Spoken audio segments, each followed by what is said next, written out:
ഇത്രനാളും ചോദിച്ചിട്ട് നീ ഉത്തരം പറഞ്ഞില്ല. നിനക്ക് വലുതാവുമ്പോ ആരാവണമെന്ന ആഗ്രഹം?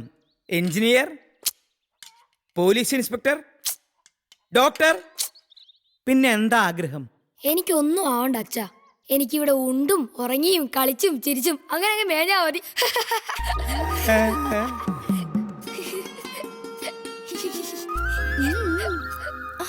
അച്ഛാ, അച്ഛാ, അമ്മേ, അച്ഛാ, അമ്മേ, അമ്മേ, ദേ അച്ഛൻ. അയ്യോ, എന്താ ഭാർഗവേട്ടാ? ചെറുതായിട്ടൊന്ന് ഷോക്ക് അടിച്ചതാ.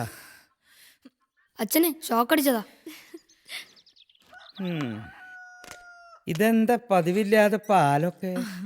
പതിവില്ലാത്തത് ചിലതൊക്കെ സംഭവിച്ചെന്ന് വെച്ചോളൂ. ഞാൻ വിളിച്ചാലും ദൈവം വിളി കേൾക്കും ഭാർഗവേട്ടാ. കളിയാക്കണ്ട. ഭാർഗവേട്ടാ വനിത കണ്ടോ?